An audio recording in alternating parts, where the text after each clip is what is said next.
What happens when a state that first proved it could strike the United States mainland in 2017 now declares a 5-year plan to multiply its nuclear arsenal and expand it into space and sea? North Korea's leadership is no longer speaking in abstract deterrence language. It is outlining production timelines, new missile classes, nuclear submarines, and anti-satellite weapons. The global stakes are immediate because each incremental capability alters calculations in Washington, Seoul, Tokyo, and increasingly Moscow.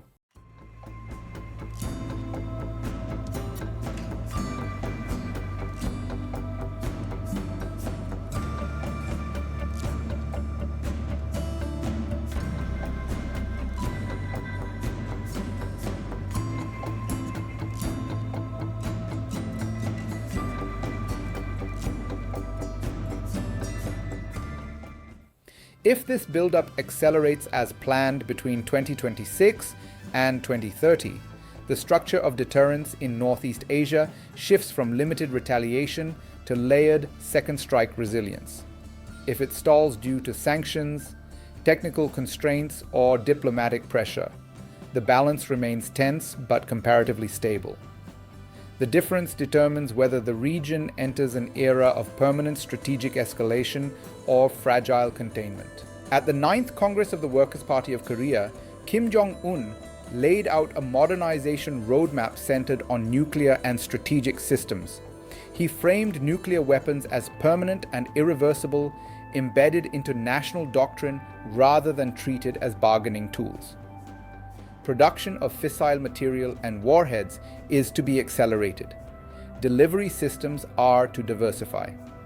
Testing and operational exercises are to maintain constant readiness. The language signals institutionalization, not experimentation. North Korea's nuclear trajectory did not begin here. The pivotal inflection point came on July 4, 2017, when the Hwasong-14 intercontinental ballistic missile demonstrated effective range against the US mainland. 2 additional tests that year reinforced the capability.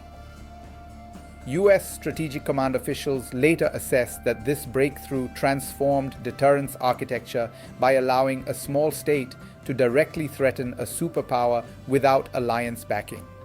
That shift pressured Washington into diplomatic engagement in 2018 under altered assumptions. Since then, missile development has progressed in measurable increments.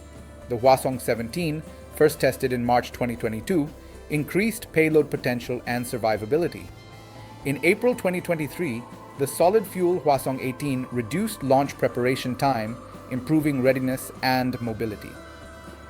October 2024 saw the unveiling of the larger Hwasong-19, further advancing solid-fuel technology.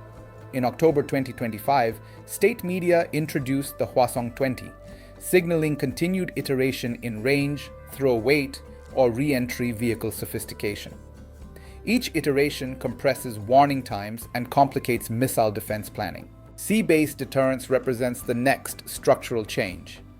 In December 2025, images were released of North Korea's first nuclear-powered submarine under construction. A nuclear submarine fleet would extend patrol endurance from weeks to potentially months, providing a survivable second strike capability. Even a small number of operational vessels could alter strategic assumptions, particularly if equipped with submarine-launched ballistic missiles capable of reaching US bases in the Pacific. Beyond land and sea, Kim has indicated interest in anti-satellite weapons and space warfare systems. Analysts speculate that North Korea could seek technology transfers from Russian systems such as the S-500, S-550, or the A-235 missile defense and space interception network.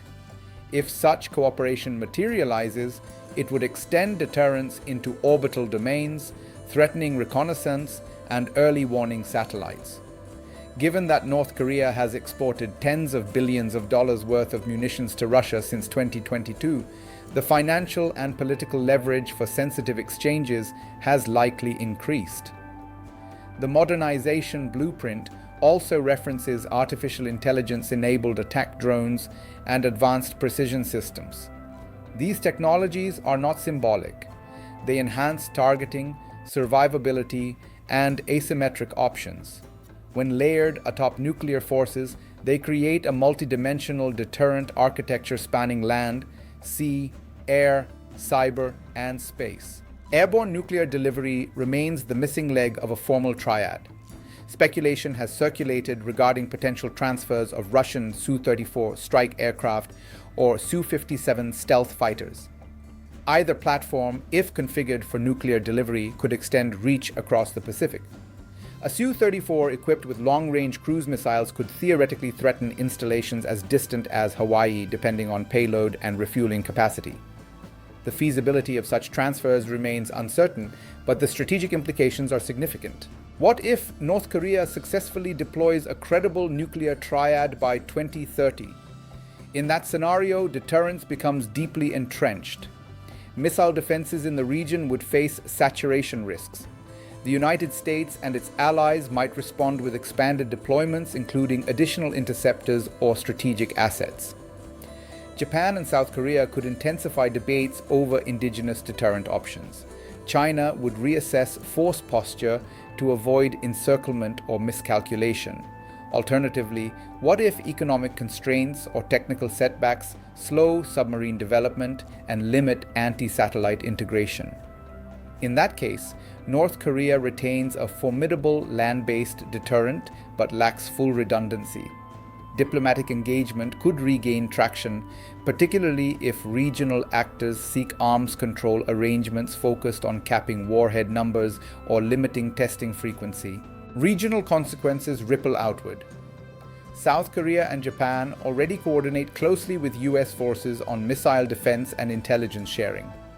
Expanded North Korean capabilities would reinforce trilateral security frameworks. Russia's potential involvement introduces another vector, linking the European and East Asian theaters through technology exchange and arms trade. China, while publicly advocating stability, must calculate how a more capable North Korea affects its own strategic buffer.